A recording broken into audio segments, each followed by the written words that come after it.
로 말씀을 나눌 텐데요.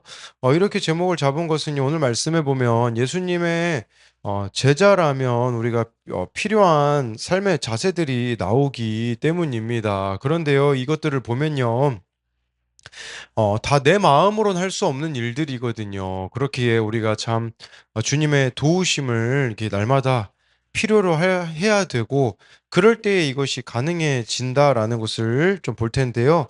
첫 번째로는요, 예수님의 제자는 겨자씨 한 알만한 믿음이 필요합니다. 1절, 2절인데요.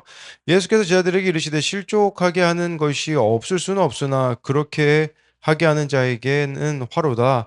그가 이 작은 자 중에 하나를 실족하게 할진대 차라리 연자 맷돌이 그 목에 매어 바다에 던져지는 것이 나으니라.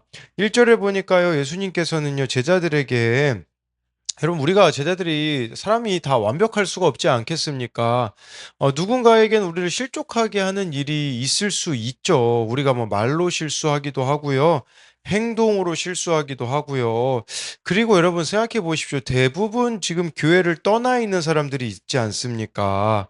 예, 왜 많은 사람들이 교회를 대부분 떠나 있을까요? 그들을 가나안 성도라고 하잖아요. 가나안을 거꾸로 읽으면 안 나가 성도라고 하는데, 예, 교회를 안 나가고 있다라는 뜻인데요. 왜 그럴까요? 대부분 사람들로 인하여서 실족하게 되는 경우가 많이 있다라는 것입니다. 그런 의미에서 우리가 한번 생각해 봐야 되겠죠. 나의 어떠한 모습이 다른 이들을 실족하게 하고 있는가?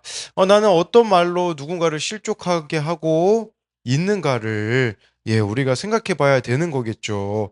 왜 이런 생각들을 해야 되냐면 2절에 보니까 예수님이요, 이 작은 자 중 하나를 실족하게 하면요, 연자 맷돌을 목에 메고 바다에 던져지는 게 더 나으니라. 그러니까 이 작은 자라는 것은요, 정말 이 지극히 작은 자를 소중히 여기지 않는다면 그것이 주님 보시기에는, 네, 큰 것이다라는 것이겠죠.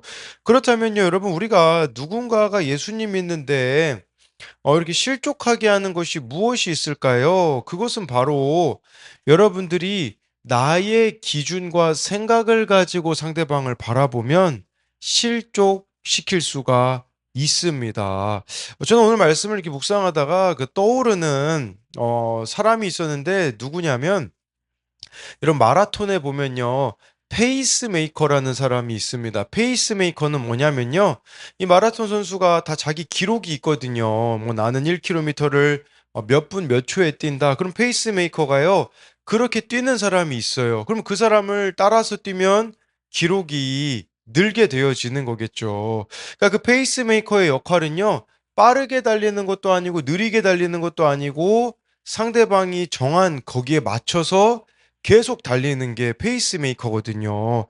저는 신앙에 있어서도 여러분들이 페이스메이커가 되어야 합니다. 나는 충분히 속도를 빨리 낼 수 있어요. 그런데 상대방이 그 속도를 내지 못하기에 그 상대방의 속도에 맞춰주는 거죠. 상대방이 믿음이 자랄 때까지 기다려주고 인내하는 그런 과정들이 우리들에게 필요한 것이죠. 그렇기 때문에 여러분, 그 갈라디아서의 사랑의, 예, 성령의 9가지 열매를 보십시오. 거기 오래 참음이 있지 않습니까? 정말 우리가, 예, 상대방에 대하여서 그렇게 참아가면서, 네, 이렇게 믿음으로 인도해 가는, 정말 상대방의 눈높이를 맞추어 주는, 그렇게 되어질 때에 우리가 누군가를 실족하게 하지 않을 수가 있다는 것입니다. 3, 4절 말씀을 보면요, 너희는 스스로 조심하라. 만일 내 형제가 죄를 범하거든 경고하고 회개하거든 용서하라.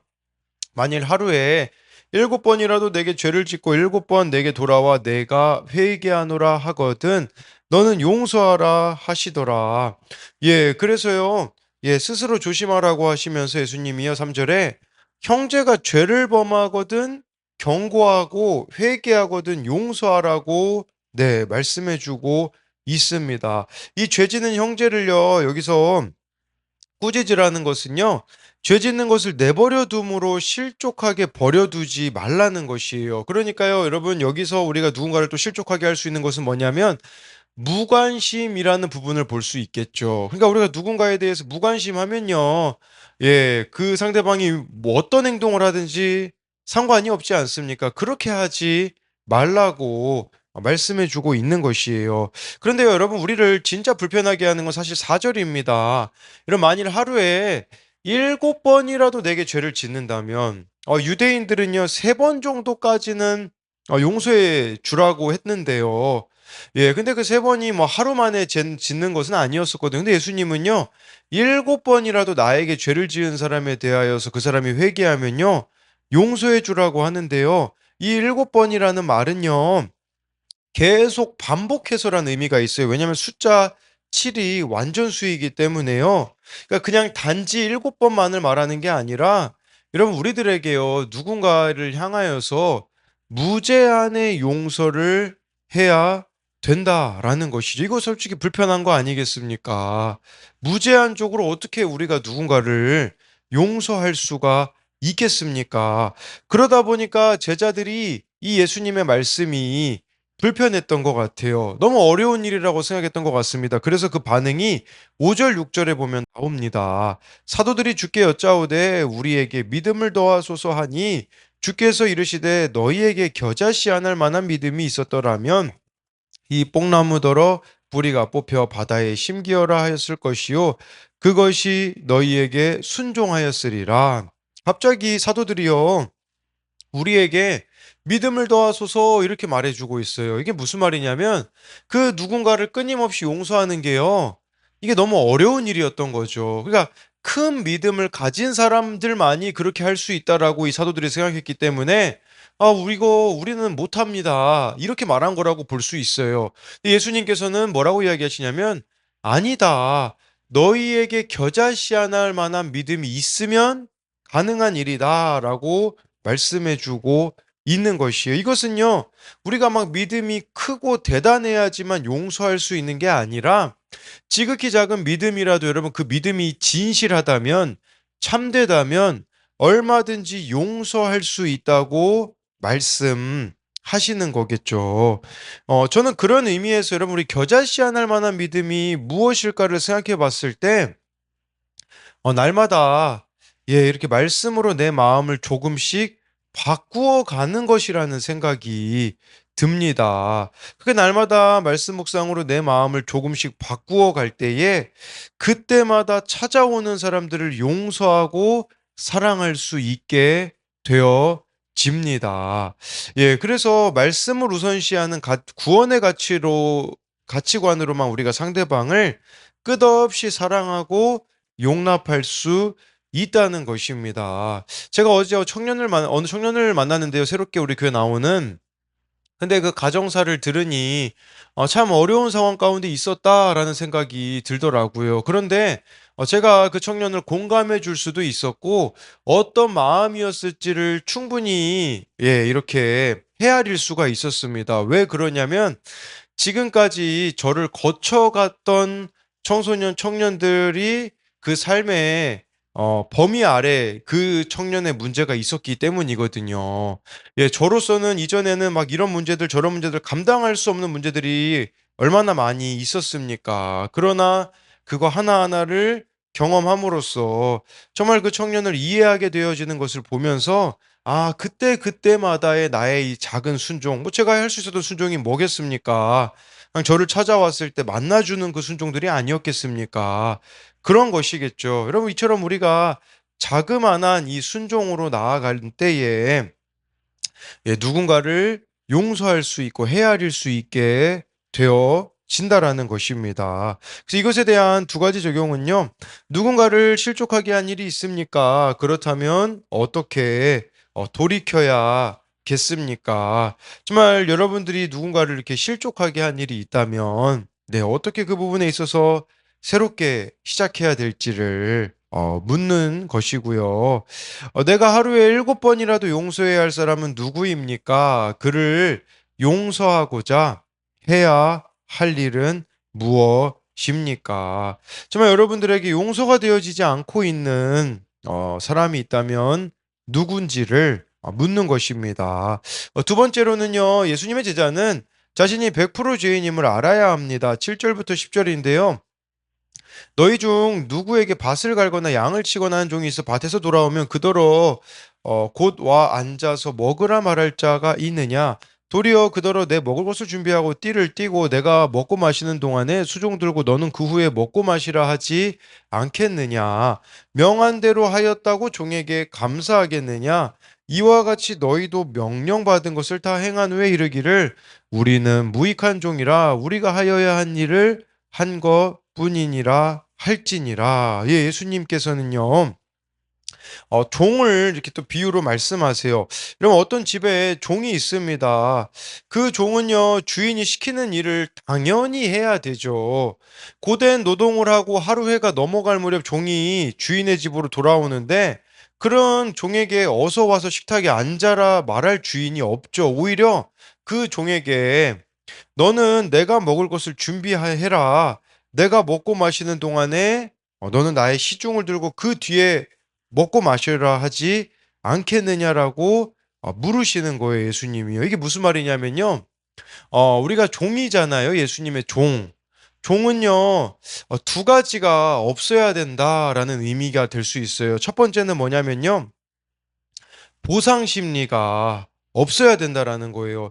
여러분, 우리가 하나님의 일을 하고선요, 예, 뭔가 자꾸 보상받으려고 하는 부분들이 있는 거죠. 이게 위에 말씀하고 연결시켜 보자면요, 여러분, 어떤 사람이요, 많은 사람들을 용서해 줬다고 생각해 봅시다. 그럼 내가 많은 사람들을 용서해 줬다라는 것으로, 예, 자기가 더 큰 자라고 생각을 하거나, 이 보상 심리라는 게요. 하나님께 시간과 노력을 들이며 하나님이 그 대가로 돈과 건강과 평안과 명예까지 주시리라는 기대가 있는 것이죠. 하나님의 일을 하고서는 보상받으려고 한다면 이것은 예수님 하나님의 종으로서 합당하지 않다라는 것이에요. 또 한 가지 여기서 볼 수 있는 것은 뭐냐면 저와 여러분들이 예수님의 제자라면요. 생색이 없어야 된다라는 것이에요. 여러분 저는 이 생색에 대해서 생각해 봤을 때 마태복음 25장에 보면요. 나중에 양은 오른편에 염소는 왼편에 둔다고 하시면서 여러분 천국 가는 사람들에 대하여서 예수님이 이렇게 말씀하세요. 지극히 작은 자 하나에게 한 게 나에게 한 것이다라고 예수님이 말씀하시는데요. 근데요, 의인들한테요, 예수님 이렇게 말씀하세요. 야, 너희들 목마를 때 나한테 너희가 내가 줄일 때 먹을 걸 줬고 목마를 때 마시게 하였고 나그네 되었을 때 너희들이 영접했고 헐벗었을 때 옷을 입혔고 병들었을 때 돌봤고 옥에 갇혔을 때 와서 너희들이 봤다. 그랬을 때 의인들이 뭐라고 이야기하는 줄 아십니까? 언제 저희가 그렇게 했습니까? 왜 의인들이 그렇게 이야기했을까요?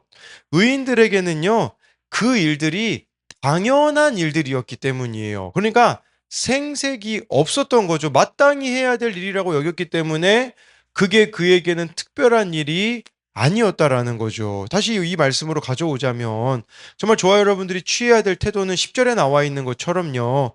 우리는 무익한 종입니다라는 이 고백이 있어야 된다라는 거죠. 하나님의 일을 하고서는 보상받으려고 하지 마시고 생색내지 마시고 자랑하지 마시고 마땅히 내가 해야 할 일을 했다라는 고백이 있어야 되는 거죠. 근데 여러분 이런 고백이 어떤 자들에게 있을 수 있겠습니까? 용서받은 자들에게 있을 수 있습니다. 이것은 뭐냐면 정말 자신이 100% 죄인임을 고백하는 자들에게는요.